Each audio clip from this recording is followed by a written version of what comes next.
வாசிப்போம். நான் ஒரு வசனத்தை வாசிக்கும் போது நீங்கள் 2வது வசனம் வாசிங்க. இது மாறி மாறி வாசிப்போம்.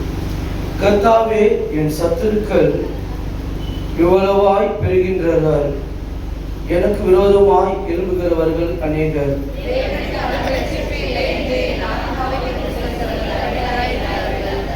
ஆனாலும் கர்த்தாவே, நீர் என் கேடகமும் என் மகிமையும் என் தலையை உயர்த்துகிறதுமாய் இருக்கிறீர்.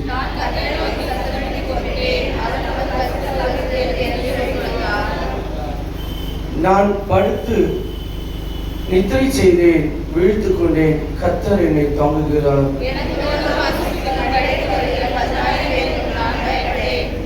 கர்த்தாவே, எழுந்தருளும், என் தேவனே என்னை இரட்சியும். நீர் என் பகைஞர் எல்லாரையும் தாடையிலே அடித்து துன்மார்க்குடைய பற்களை தகர்த்து போட்டீர்.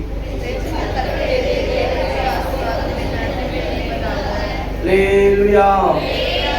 நம் அனைவரும் உட்காருவோம்.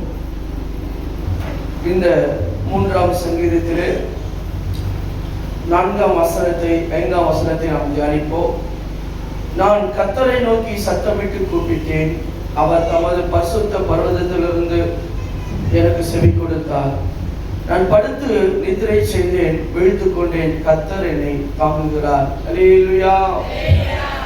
அதாவது இந்த 3ஆம் சங்கீதம் அந்த எட்டிங்கை நாம் வாசிக்கும் பொழுது தாவீது தன் குமாரன் அப்சலோமுக்கு தப்பி ஓடி போகையில் பாடின சங்கீதம்.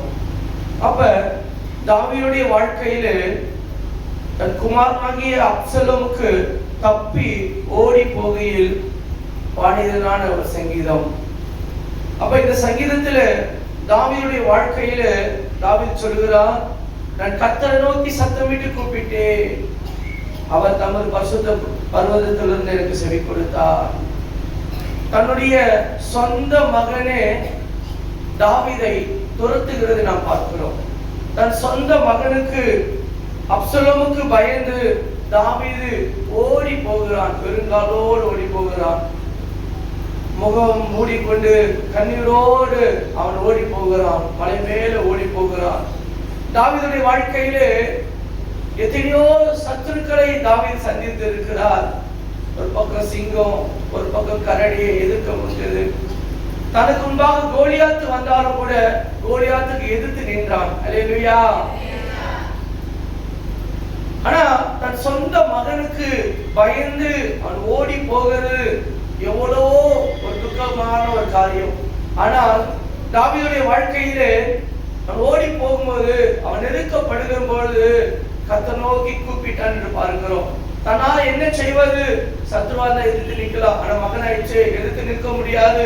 ஆனா ஒரு வேதனையோடு ஆண்டவர் நோக்கி பார்த்து கூப்பிட்டு, ஆண்டவரே எனக்கு உதவி செய்ய வேண்டும் என்ற ஒரு கண்ணீரோடு கூட இந்த இடத்துல நாம் பார்க்கிறோம். நான் படுத்து நித்திரை செய்தேன், விழித்துக் கொண்டேன், கர்த்தர் என்னை தாங்குகிறார். நம்முடைய தெய்வம் எல்லா நெருக்கங்களிலும் நம்மை தாங்குகிற தெய்வம். சங்கீதம் 9ஆம் சங்கீதம் 9ஆம் வசனத்திலே நெருக்கப்படுகிற காலங்களில் அவரே தஞ்சமானவர். நம்முடைய வாழ்க்கையிலே நாம் நெருக்கப்படுகிற காலம் எல்லாம் அவரை நோக்கி கூப்பிடும் பொழுது நமக்கு தஞ்சமா இருப்பார். அல்லேலூயா. சங்கீதம் 103ஆம் சங்கீதம் 13ஆம் வசனத்திலே தகப்பன் தன் பிள்ளைகளுக்கு இறங்குவது போல தேவன் தமக்கு பயந்தவர்களுக்கு அவர் இறங்குகிறார். அல்லேலூயா. நாம் எல்லாம் ஆண்டவருக்கு பயப்படுகிறோமோ, ஆண்டவரை சார்ந்து கொள்கிறோமோ, தெய்வம் நமக்கு இறங்குகிறவராக இருக்கிறார். நாம் செய்வதெல்லாம் அவரை நோக்கி கூப்பிடணும். அல்லேலூயா. தாவீது கர்த்தரை நோக்கி கூப்பிட்டார். தன்னுடைய கண்ணீரோடு கூட, வேதனையோடு கூட, கஷ்டங்களோடு கூட ஆண்டவர் நோக்கி கூப்பிடும் போது கர்த்தர் தாவீதை தாங்கினார். நாம் எப்பொழுதெல்லாம் ஆண்டவர் நோக்கி கூப்பிடுகிறோமோ நிச்சயமாய் நம்முடைய தேவன் நம்மை தாங்குகிறவர். ஏசாயா புத்தகத்திலே 46ஆம் அதிகாரம் 4ஆம் வசனத்திலே, உங்கள் முதிர் வயது மட்டும் நான் அப்படியே செய்வேன், நர வயது மட்டும் நான் உங்களை தாங்குவேன். நான் அப்படி செய்து வந்தேன், இனிமேலும் நான் ஏந்துவேன், சுமப்பேன், தப்புவிப்பேன். அல்லேலூயா. நம்முடைய வாழ்க்கையிலே இம்மட்டும் நடத்தினவர் இனிமேலும் நம்மை நடத்துகிற வல்லவராய் இருக்கிறார். நம்முடைய நெருக்கங்களிலே அவர் நோக்கி கூப்பிடும் பொழுது, நம்முடைய கஷ்டங்களிலே கூப்பிடும் பொழுது, நம்முடைய கண்ணீரின் பாதையிலே அவர் நோக்கி கூப்பிடும் பொழுது, இம்மட்டும் நம்மை நடத்தின தெய்வம் இனிமேலும் நான் உன்னை ஏந்துவேன், சுமப்பேன், இனிமேலும் நான் உன்னை தப்புவிப்பேன் என்று ஆண்டவர் சொல்கிறார். இந்த வசனத்தின் மூலம் கர்த்தரை ஆசீர்வதிக்க முடியாது. கர்த்தரை ஸ்தோத்திரிப்போம். ஸ்தோத்திரம், ஸ்தோத்திரம், ஸ்தோத்திரம், ஸ்தோத்திரம், ஸ்தோத்திரம், ஸ்தோத்திரம், ஸ்தோத்திரம். அல்லேலூயா, அல்லேலூயா.